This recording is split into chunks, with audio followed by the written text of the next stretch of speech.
आप देख रहे हैं अल्फा डिफेंस हिंदी में आपका स्वागत है।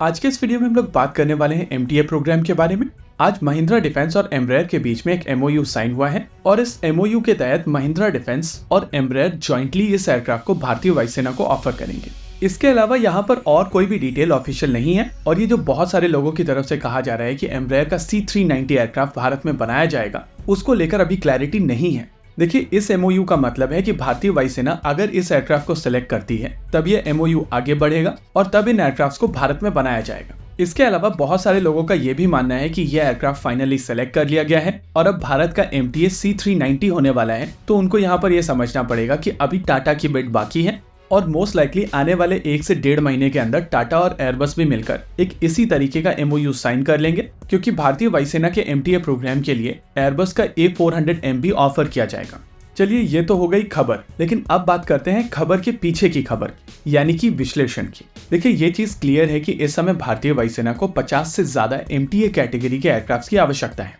और जिस तरीके की रिक्वायरमेंट भारतीय वायुसेना की है उस हिसाब से एमटीए प्रोग्राम के तहत इस समय वर्ल्ड में केवल 3 ऐसे एयरक्राफ्ट हैं जो भारतीय वायुसेना की ये रिक्वायरमेंट पूर्ण कर सकते हैं, जिनमें से 2 को लेकर भारतीय वायुसेना को अपने क्वालिटेटिव रिक्वायरमेंट के साथ में कॉम्प्रोमाइज करना पड़ेगा। हालांकि ये कॉम्प्रोमाइज बहुत बड़ा कॉम्प्रोमाइज नहीं है, लेकिन नेवरदलेस वहां पर एक कॉम्प्रोमाइज होगा। आमतौर पर जब भी हम लोग ट्रांसपोर्ट एयरक्राफ्ट की बात करते हैं तो उनके ऊपर जैसे जैसे वजन बढ़ता चला जाता है वैसे वैसे उनकी रेंज और एल्टीट्यूड कम होती चली जाती है। यही कारण है कि जब भी स्पेसिफिकेशन दी जाती है तो एक ऑप्टिमम कैपेसिटी बताई जाती है, यानी कि जिस तरीके के पेलोड के साथ में इसकी परफॉर्मेंस सबसे ऑप्टिमम होती है वो नंबर दिया जाता है, और फिर ओवरलोड कैपेसिटी बताई जाती है, यानी कि अगर वर्स्ट केस सिनेरियो में आप ज्यादा ओवरलोड करते हैं तो ये एयरक्राफ्ट कहां तक जा सकता है। जिन 3 एयरक्राफ्ट के बारे में हम लोग बात कर रहे थे वो है C390 एयरक्राफ्ट जो ब्राजीलियन कंपनी एम्ब्रेयर द्वारा बनाया जाता है, A400M जो एयरबस बनाती है और C130J सुपर हरक्यूलिस। वायुसेना की तरफ से कहा गया है कि उनको एक ऐसा एयरक्राफ्ट चाहिए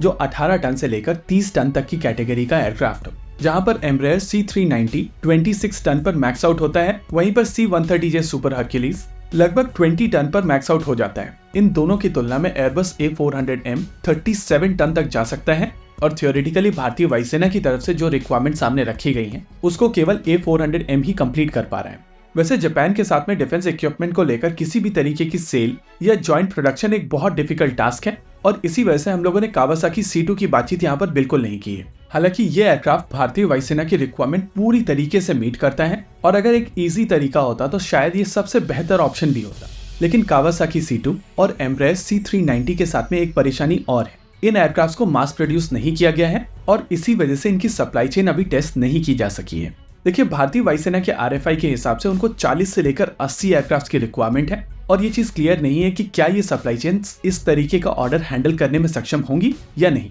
इसके अलावा हाई बाईपास इंजन को लेकर एक परेशानी और चल रही है और वो यहाँ पर कॉम्प्लेक्सिटीज को बढ़ाती है। देखिए, प्रैट एंड विटनी के इंजन्स के साथ में जो परेशानी चल रही है वो सबको पता है और एम्ब्रेयर C390 के जो इंजन्स हैं वो इंटरनेशनल एरो इंजन्स द्वारा बनाए जाते हैं। ये company Pratt and Whitney, German MTU और जापानीज एरो इंजन कॉर्पोरेशन का जॉइंट वेंचर है। अब जो इंजन मार्केट में कॉम्प्लेक्सिटी चल रही है उसके साथ साथ ये कंपनी 3 अलग अलग देशों द्वारा कंट्रोल की जाती है। ऐसे में इस तरीके का सेटअप जिस तरीके की कॉम्प्लेक्सिटीज लेकर आएगा उसको एक्सप्लेन करने की आवश्यकता नहीं है। हालांकि मेरा पर्सनल मानना है कि अगर एमटीए में 5 साल से ज्यादा का समय लगने वाला है तो भारत को अपना खुद का प्रोग्राम इनिशिएट करना चाहिए और इस प्रोग्राम को मॉड्यूलर रखना चाहिए, यानी कि जरूरत पड़ने पर अगर भारतीय वायुसेना को C-17 ग्लोबमास्टर को कॉम्प्लीमेंट करने के लिए एयरक्राफ्ट चाहिए हो तो इसको स्केल अप किया जा सके।